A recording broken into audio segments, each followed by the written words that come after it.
ìtò òfin jẹ́ nìyẹn inú ẹ̀ ní ń gbé inú ara rẹ̀ ní ń gbé the physical appearance yẹn nǹkan bọ́ express ọlọ́ọ̀lọ́ ni ọgbà intrinsic value yẹn lọ́ba sọ pé nígbà tó wọ́n ti ẹ̀ ṣe arọ tó ti wá jẹ́ tó wọ́n mọ̀ wá ṣe kí ni tó wọ́n mọ̀ lọ nígbà yá àwọn ìsarọ tó wọ́n mọ̀ lọ fíìdì ìyá yìí ni ọba lọ fíìdì ìyá mọ́ o ìyá wa ń ronú pé kí mo wá ṣe fọ́mọ mi kí wá lọ ṣẹlẹ̀ yìí o ìwọ Ọlọ́run ṣàánú òun kí á ní òun ṣe fọ́mọ òun kò sá lè explanation kankan tí ó fún yẹ ọ wà bent ẹlẹ́kejì tó tún gbà lọ́rẹ̀ òun náà ni pé ọ fẹ́ràn ọmọdé nígbà táwọn ọmọdé tún dé tí ẹ sùnmọ́ tí ẹ fa irun gbọ̀n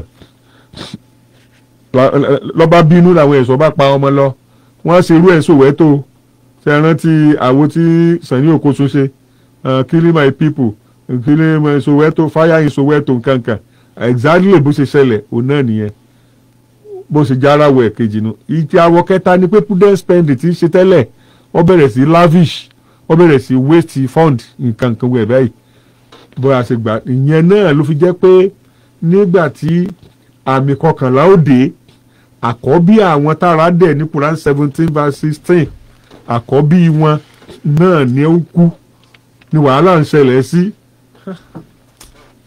وإذا أردنا نهلك قرية أمرنا متر فيها ففسقوا فيها فحق عليها القول فدمرناها تدميرا. àti pé tí àwa bá gbèrò láti pa ìlú kan run àwa yóò pàṣẹ fún àwọn tí ara dẹ̀ níbẹ̀ ṣùgbọ́n tí wọ́n bá ṣe ìbàjẹ́ nínú rẹ̀ ọ̀rọ̀ náà á sì ṣe lé lórí nítorí náà àwa ó sì parun ní píparun pátápátá.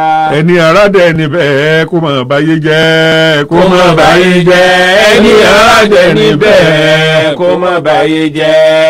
bórí jẹ́ bórí mùsùn tí ń gbọ́. ẹni ara dẹ̀ níbẹ̀ kó má báyé jẹ́. ẹ má wò wá bàjẹ́ má wò Ọlọ́run pé tó. ẹni ara dẹ̀ níbẹ̀ kó má báyé jẹ́. mẹ́rin tí mẹ́kúnnù ṣe ti ń gbọ́. ẹni ara dẹ̀ níbẹ̀ kó má báyé jẹ́.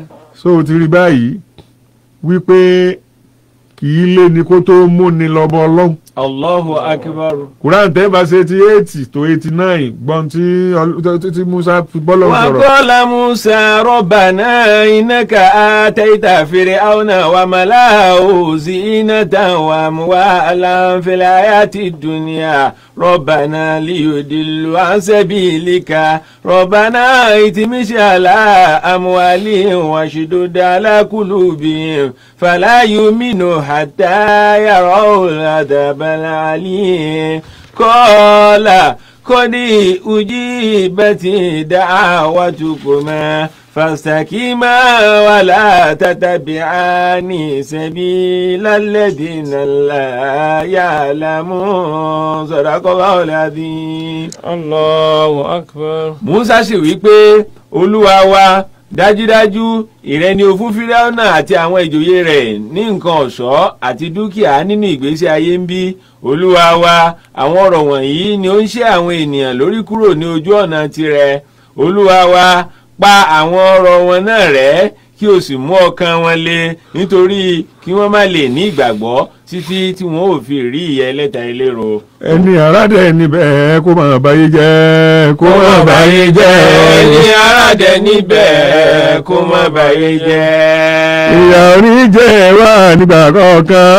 ẹni aládẹ níbẹ̀ kó má báyé jẹ́.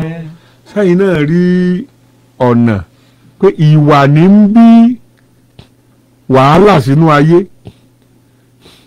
nípa pé kí lọ́lọ́run ń wò tí ò ká kínní yìí ńlẹ̀ náà ni pé ká fi máa rò pé bóyá la fi máa sọ pé ìbínú Ọlọ́run ni bí bá ń bínú yọ kàwọ́rọ̀ fẹ́ dà náà ni. Allahu Akbar. ẹ̀dá ni ó máa ṣe ara wọn o kì í ṣe Ọlọ́run ní í ṣe yẹn o ká kiri abẹ yẹn o.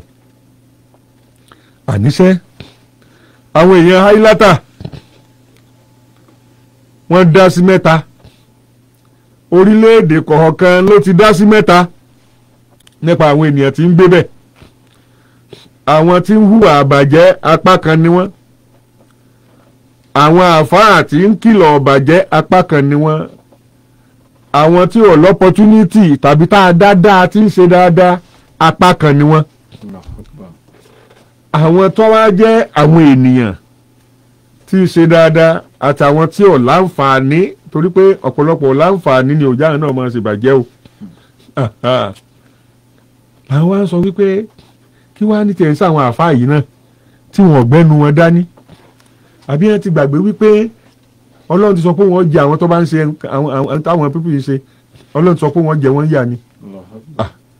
lẹ àwọn tó wá lóye sọ pé àwọn nínú àwọn àfáà yìí wá sọ pé àwíjàre ọlọ́run ọba làwọn túmọ̀ sí, táwọn fi ń tọ́ àwọn èèyàn sọ́nà pé èyí tẹ́ ń ṣe yí ọ̀dà bó ṣe kẹ́ ẹ ṣe nìyí.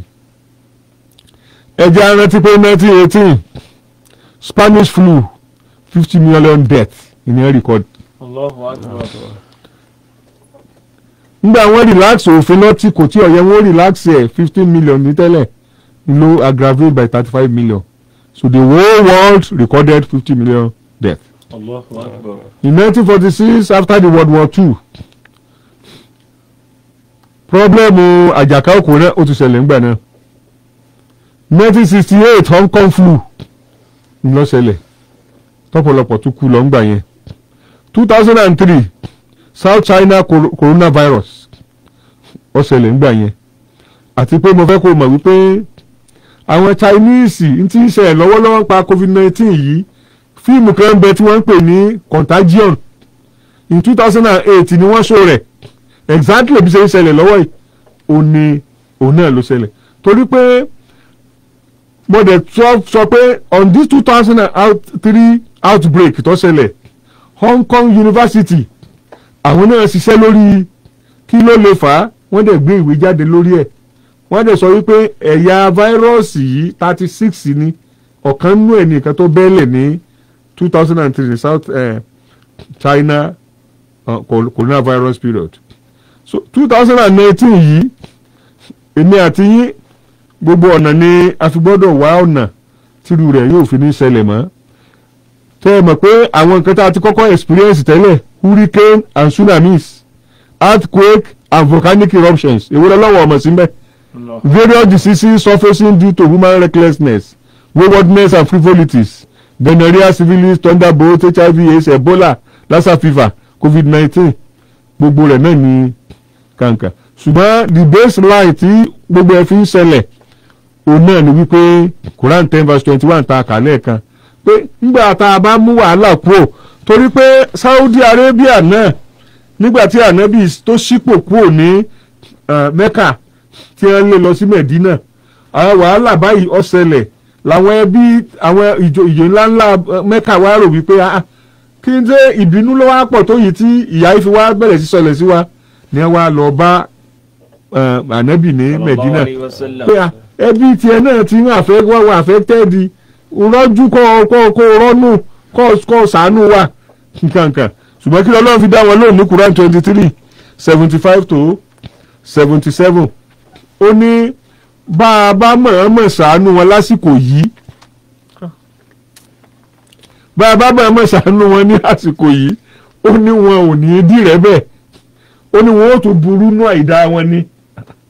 ولو رحمناه وكشفنا ما بهم من دور للجوا في طغيان يعمهون ولقد أخذناهم بالعذاب فما استكانوا لربهم وما يتضرعون حتى إذا فتحنا عليهم بابا ذا عذاب شديد إذا هم فيه مبلسون صدق الله العظيم. Allahu akbar.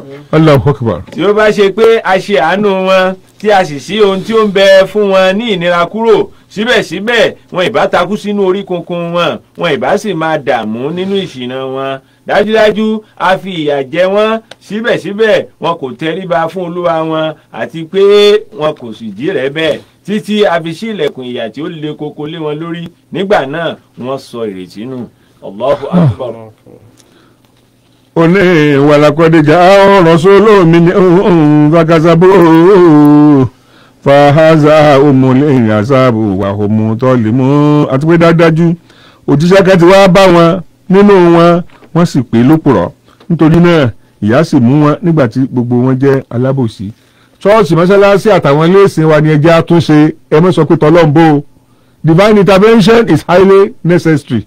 gbogbo àsìkò COVID-19 yìí kó ń kálukú go to the table, go to the drawing table, kó ń kálukú ẹlẹ́sìn ọlọ́pàá gbogbo àwọn àṣìṣe àti iṣẹ́ burúkú tó ń kálukú gbé dání ẹgbẹ́ kúrò bẹ́ẹ̀yàn bá fẹ́ sin lọ́hùn èèyàn lọ sínú mímọ́ ni kúlò aziz. kúládì sẹ́bìlì àdéhùn ilallahi ala basiratin anna wa man ittaba'ani wa subhanallahi wa ma ana minal mushrikin. sọ pé èyí lójú ọ̀nà tèmi èmi ń pèpè sójú ọ̀nà ọlọ́run ọba pẹ̀lú àrídájú èmi àtàwọn tí àjọ ń kóra wa kiri mímọ́ la bọ́ lọ́run ọba. Allahu akbar. wa ma ana minal mushrikin èmi ò ní sínú ẹni tí ó da nǹkan pọ̀ mọ́ ọlọ́run ọba.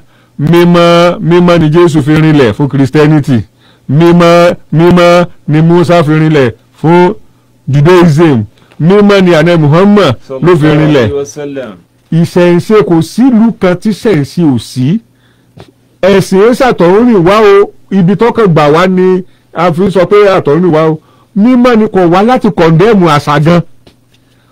ẹ rí i pé Mary Slessor àṣà tí ń bẹ tẹ́lẹ̀tẹ́lẹ̀ ńgbà yẹn náà ni pé kí ẹ pa àwọn àbejì tí wọ́n bá ti bí wọn òun ló bẹ̀rẹ̀ sí láwọn lójú. ní tí wọ́n fẹ̀sẹ̀ ń ṣe ni pé you bring religion to enlighten people kí wọ́n kú ònú àwọn nǹkan tí wọ́n ń ṣe tọ́jọ́ fún primitive tí ò dáa ìyẹn ni and kò sì gbọ́dọ̀ làjà lọ.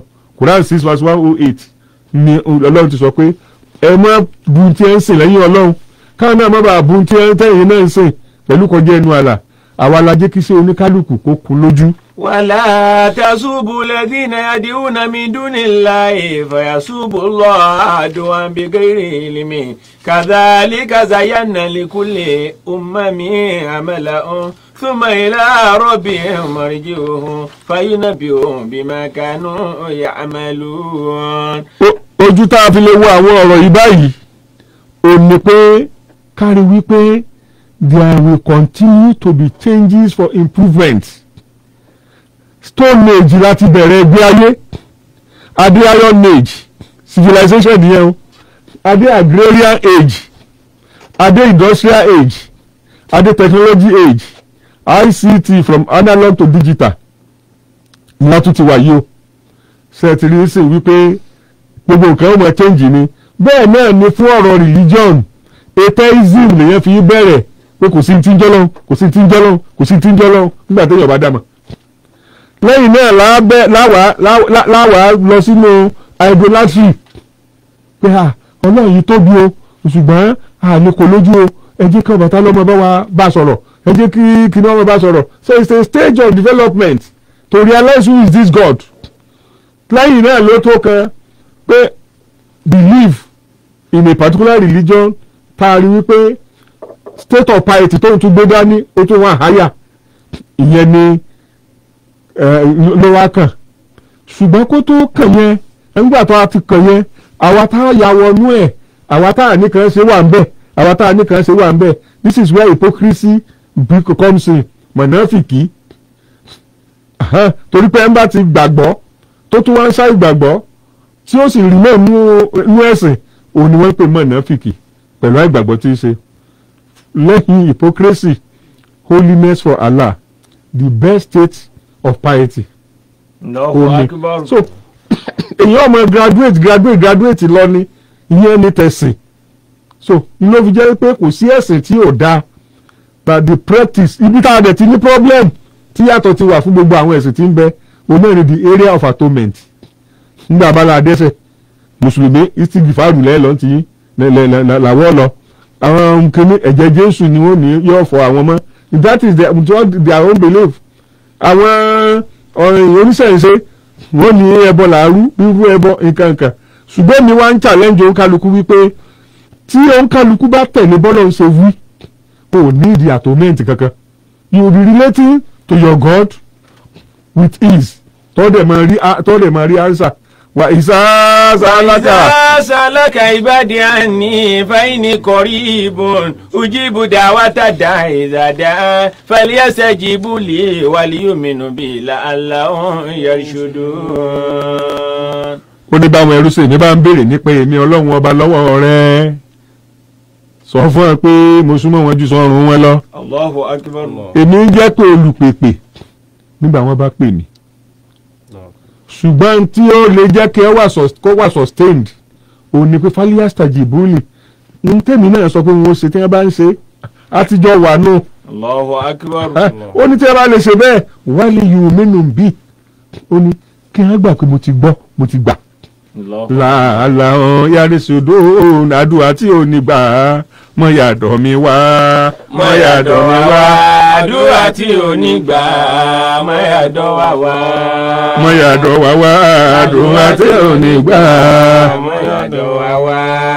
gbóhùn wá ọ̀bọ̀lúwà wá àdúrà tí ò ní gbà mọ yàdọ̀ wá wá. yẹ béèrè fún owó wa wọlé. àdúrà tí ò ní gbà mọ yàdọ̀ wá wá. yẹ béèrè fún ọmọ àwọlé. àdúrà tí ò ní gbà mọ yàdọ̀ wá wá. ẹ béèrè fún ìgbéga àṣẹ tí ń gbọ́. àdúrà tí ò ní gbà mọ yàdọ̀ wá wá. ẹ má ṣe gẹ́gẹ́ kú jẹ mọ́ ní ilé ayé àdúrà tí ò ní gbà. fàkúrò bí máa ń ra kùmọ̀ láàrùn aláàtọ̀ ìbá wàṣíkúrò ní mẹ́tàlá nǹkan tó ìyàwó tàbùdú torí náà ẹ máa jẹ nínú tí ọlọ́run ọba pa léṣe fún yín ní ti ẹ̀tọ́ tó sì dára. ẹ má jẹ haramu mọ́ àlàálì lọ́lọ́ ní ẹ má jẹ legitimate means ìní ẹ fi máa kọ́rọ̀ jọ kí ẹ sì máa dúpẹ́ oore ọlọ́run tó bá ṣe pé òun ni ẹ̀yin ń sìn. adúpẹ́ lọ́dọ̀ ọlọ́run ọba nígbà náà níbi abáde yìí torí pé wọ́n ti ń sọ alukuran kalẹ̀ láti aago 10 ní mọ́ṣáláṣí nígbà tí social distancing physical distancing tó jẹ́ pé òun náà ní kálukú ń tẹ̀lé àwọn péréte náà ni wọ́n sì parí ẹ̀ báyìí. mo á fi láyọ̀ fúláṣí sọ fún yín pé útúbà ló kù tí a fẹ́ ké báyìí. ṣùgbọ́n ká tó ké útúbà yìí mo fẹ́ fi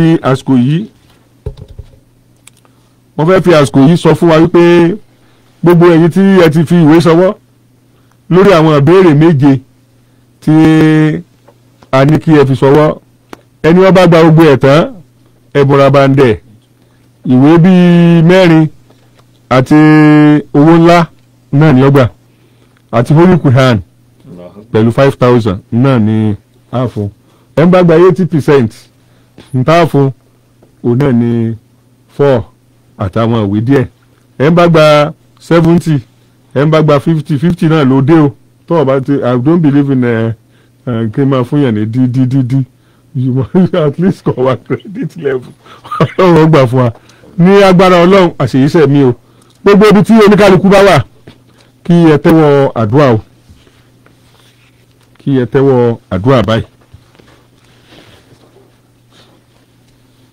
asali duhayi atamili kurihani azim bismillahi rahmani rahim alhamdulillahi rabbil alamin wali akibatu lilmuttaqin wala udwana illa ala zalimin wassalatu wassalamu ala rasulina muhammadin wa alihi wa sahbihi ajma'in rabbana taqabbal minna innaka antas samiul alim wa tub alaina ya maulana innaka antat tawwabur rahim واهدنا وافقنا إلى الحق وإلى طريق مستقيم ببركة القرآن العظيم وبحرمته ما أنزلناه رحمة للعالمين واعف عنا يا رحيم واغفر لنا ذنوبنا بفضلك وإكرامك يا أكرم الأكرمين اللهم زينا بزينة القرآن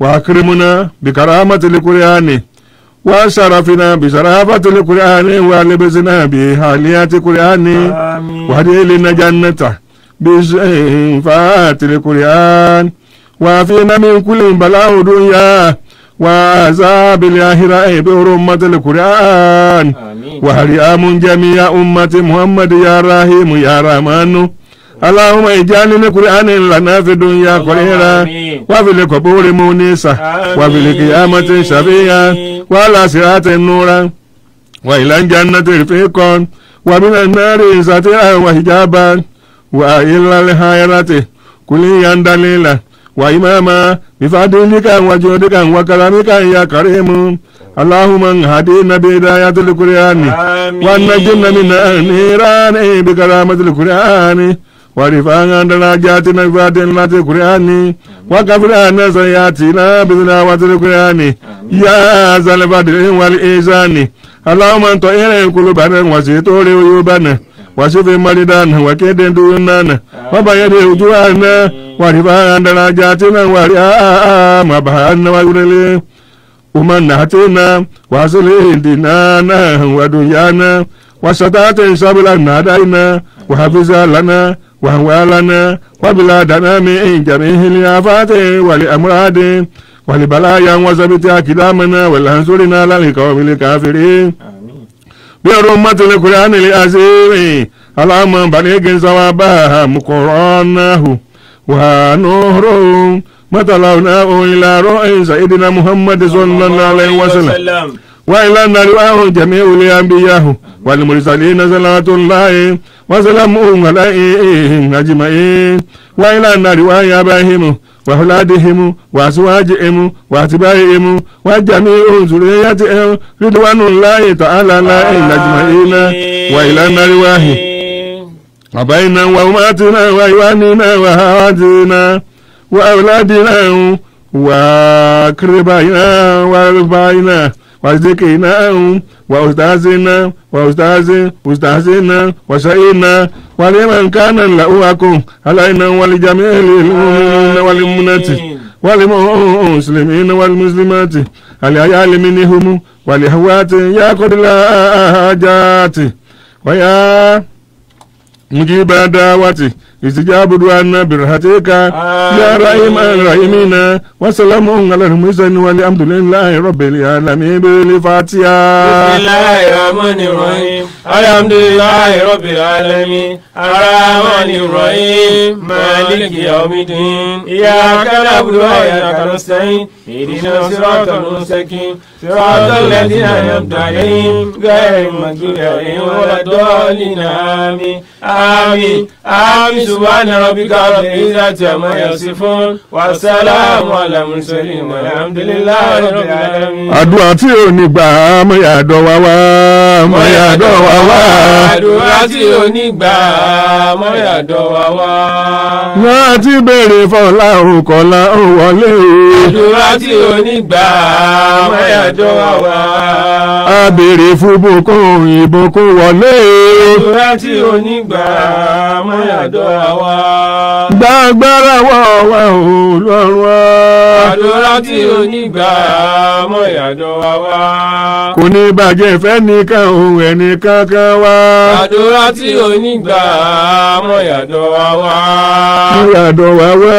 àdúrà tí ò ní gbà mọ́yàdọ̀ wá wá. nítorí náà ntí a mú lọ lé òun náà ni ti Quran 6 verse 151 to 152 ohun tó sọ fún wa pé lẹ́yìn ààwẹ̀ kí ló kù àwọn tọ́lọ́ fẹ́ fi yẹ̀ wá wò ibẹ̀ náà là ń lọ báyìí o bisimilayi o. قل تعالوا واتلوا ما حرم ربكم عليكم ألا تشركوا به شيئا وبالوالدين إحسانا ولا تقتلوا أولادكم من إملاق نحن نرزقكم وإياكم ولا تقربوا الفواحش ما ظهر منها وما بطن ولا تقتلوا النفس التي حرم الله إلا بالحق ذلكم وصاكم به لعلكم تعقلون ولا تقربوا مال اليتيم إلا بالتي هي أحسن حتى يبلغ أشده وأوفوا الكيل والميزان بالقسط لا نكلف نفسا إلا وسعها وإذا قلتم فاعدلوا ولو كان ذا قربى وبعهد الله أوفوا ذلكم وصاكم به لعلكم تذكرون صدق الله العظيم. wípé ẹ wá kí èmi ka ohun tí olúwa yín ṣe ní èèwọ̀ fún yín pé kí ẹ má ṣe wá orogún kankan pẹ̀lú rẹ̀ kí ẹ sì máa ṣe dáadáa sí àwọn òbí méjèèjì kí ẹ sì má ṣe pa àwọn ọmọ yín nítorí ìbẹ̀rù òṣì àwa ni à ń pèsè fún ẹ̀yin àti àwọn náà ẹ má ṣe súnmọ́ àwọn ìwà ìbàjẹ́ ní èyí tí ó hàn síta nínú rẹ̀ àti èyí tó pamọ́ kí ẹ sì má ṣe pa ẹ̀mí tí ọlọ́run ṣe ní èèwọ̀ àyàfi pẹ̀lú ẹ̀tọ́ èyí ni ó pa láṣẹ fún yín kí ẹ bá lè ṣe làákàyè ẹ má ṣe súnmọ́ ohun ìní ọmọ òrukàn àyàfi ní ọ̀nà tí ó dára títí yóò fi dàgbà ẹ ṣe àṣepé òṣùwọ̀n àti ìdíwọ̀n pẹ̀lú déédéé àwa kò di ẹrù ru ẹ̀mí kan àyàfi kí ó jẹ́ ìwọ̀n agbára rẹ̀ bí ẹ bá sọ̀rọ̀ ẹ ṣe déédéé kódà bí ó fẹ́ kí ó bá olùbátan yín wí kí ẹ sì máa ṣí kàlùkáwà ní ọlọ́run èyí ni ó pa láṣẹ fún yín kí ẹ bá lè gba ìṣètí. adúpẹ́ lọ́dọ̀ ọlọ́run ọba alhamdulillah. kẹ́ ẹ tó lè rí tẹ̀lé nǹkan mẹ́wàá tọ́lọ́ ní kò gbọ́dọ̀ sọnù nínú ara ẹ̀dá ẹ gbọ́dọ̀ ṣàwárí ẹ o.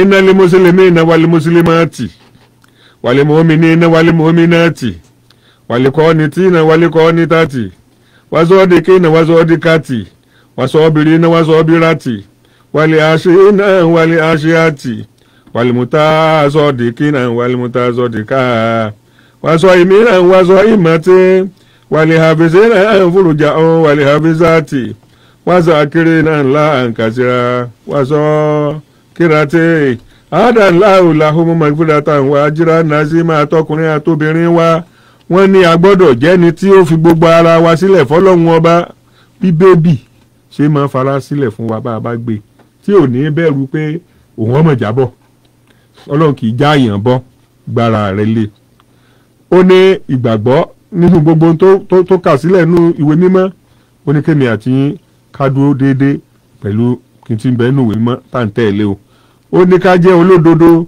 ká sì jó ń faradà ká wá bẹ̀rù ọlọ́run ọba ó ní àwọn aláìní wà láyé kan kálukú wa ká fún wọn ní ká jẹ́ wọn orí jẹ́ ń bẹ̀ o àti pé kí ni ẹ ń pè láàwẹ̀ òun náà ni pé kó o purify sóòlù ẹ lẹ́yìn náà body preservation from sins and crimes àti wípé má so mọ́ ṣìnà má so mọ́ àgbèrè bí ṣe é mọ àti wípé ní gbogbo ìgbà náà ni kò mọ wà nù rántí tọba ọlọ́run nítorí náà náà Muhammad tá à ń tẹ̀lé gbogbo ẹ̀ náà ló ti jẹ́ àpẹẹrẹ lé lórí gbogbo ẹ̀ ló ti jẹ́ àpẹẹrẹ lé lórí o nítorí náà ó ní Muhammad aṣíráfò lé arabi wálé ajami sallallahu alayhi wa sallam. Muhammadu àìrán ọmọ ya muṣe alákọ̀dámi Muhammad bá ṣètò lè máa rò fi jami o sallallahu alayhi wa sallam. Muhammad sọ ibò lè sàní wálé kárami Muhammad tájù Rasulullah ikọ̀ tí bá ti Muhammad sọ díkò lé akíwàlè wálé kálímì Muhammad sábì tó lé mẹ́sà kan àfẹ́sọ̀ Muhammad tọ́ ibò lé aláàkè wá ṣíyámi Muhammad sallallahu alayhi wa sallam. olóore jùlọ nínú gbogbo ẹ̀dá lárúbáwá àtàwọn tí kìí ṣe lárúbáwá àwa náà mọ bó ṣe lùgbé ayé ẹ̀ Muhammad ló ní oore jùlọ nínú ohun tí ń fẹsẹ̀ rìn Muhammad òun náà ní ìmọ̀ rẹ̀ gbòòrò ó tún wà ní àkọsílẹ̀ ẹni rere àti alápẹ̀lẹ́ òun náà l'Ànábì o gbogbo ẹni tó bá fẹ́ tẹ̀lé ẹni rere ní káwa náà jẹ́ o adé àtòpọ̀ àwọn òjíṣẹ́ ní Muhammad olódodo ní ọ̀rọ̀ àti ní ìṣesí òun náà ni Muhammad o Muhammad sáàbì tún lè ní ìsáàkọ́ àfíṣò o Muhammad tọ́ ibò lé àlàkè wá ṣíyámi nípa àdájọ́ òdodo àti ká sọ àdéhùn ọ̀gá ni Muhammadu o Muhammad dáa púpọ̀ ní ìwà àtọmọlúàbí nítorí náà laqad kana lakum fi rasulillahi uswatun hasanah liman kana yarju Allaha wal yawmil akhir wa dhakara Allaha kathira. àwòkọ́ṣe rere ni Muhammad jẹ́ fún gbogbo ẹ̀dá àrẹ̀kọ́mẹ́ndì ẹ̀ ní ìbámu pẹ̀lú bá a ṣe Muhammad pé wípé يا أيها النبي إنا أرسلناك شاهدا ومبشرا ونذيرا. ní ìbámu pẹ̀lú ń tá a sọ pé adojú rẹ̀ kọ́ máa jẹ́ aláàánú fún gbogbo ẹ̀dá. وما أرسلناك إلا رحمة للعالمين. Muhammad yìí lèmi ọ̀tẹ̀lẹ̀ má ṣoríire. Aṣoríire Muhammad yìí làwọn tẹ̀lé. Aṣoríire Muhammad yìí làwọn tẹ̀lé. Aṣoríire. Muhammad mùsùlùmí Muhammad làwa tẹ̀lé àṣoríire. ká dúró déédéé nínú ẹ̀sìn wa Muhammad làwa tẹ̀lé àṣoríire.